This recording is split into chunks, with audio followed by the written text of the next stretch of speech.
दरअसल अगर हम बात करें ज्यूरिसडिक्शन की तो हमने ऐसे सुना होगा बहुत नॉर्मली अगर वे में देखें तो जैसे पुलिस थाने वाले ये लोग कहते हैं कि यार ये तो हमारे मतलब दायरे में नहीं आ रहा, ये तो दूसरे वहाँ जाएगा, थाने में जाएगा मामला, है ना? तो हम लोग उस समय क्या कहते हैं कि वहाँ तक हमारी ज्यूरिसडिक्शन उस पुलिस थाने की वहाँ तक उसकी ज्यूरिसडिक्शन नहीं है।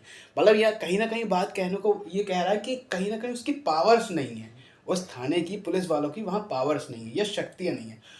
तो अगर हम यही चीज़ कोर्ट्स के लेवल पे देखते हैं, यानी कि जो supreme court, high high court और उसके नीचे सबॉर्डिनेट कोर्ट्स होती हैं, अगर हम उसके बारे में देखते हैं, तो इन तीनों कोर्ट्स की जो पावर्स हैं, कौन-सी शक्तियाँ हैं, उसको बेसिकली हम लोग ज्यूरिसडिक्शन कह रहे हैं। पहला पार्ट समझ में आ गया तुम्हारे? ठीक है, अब समझ में आया?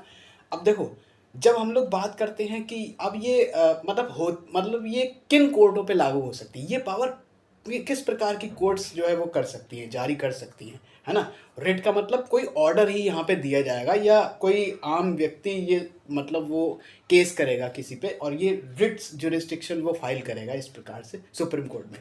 तो अगर हम देखें तो कॉन्स्टिट्यूशनली कोर्ट्स पर ये पावर्स मतलब ये अपना सकते हैं लोग।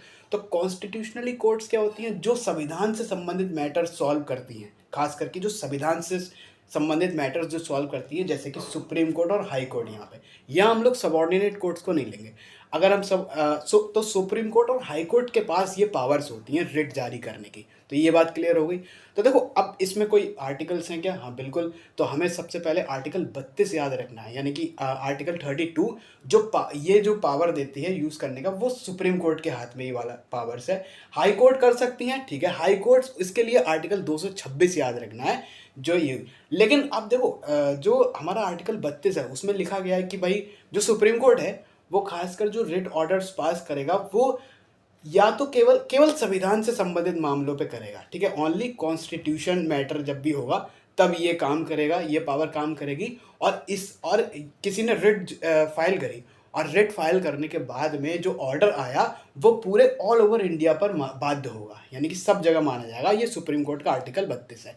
वहीं अगर हाई कोर्ट की बात करें तो हाई कोर्ट का जो पावर्स है ना, रिट वाली, तो वो कॉन्स्टिट्यूशन से छेड़छाड़ यदि कहीं हो रही है तो वो कर सकता है। इसके साथ साथ अदर जो लीगल राइट्स होते हैं उसमें भी ये अपनी रिट पावर्स का यूज़ कर सकता है।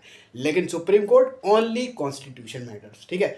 और जो हाई कोर्ट का जो ऑर्डर दिया है वो केवल कहाँ तक सीमित होगा? वो उसी राज्य पर सीमित होगा, पूरे भारत पर नहीं होगा, जो कि उस राज्य का हाई कोर्ट होगा, ठीक है?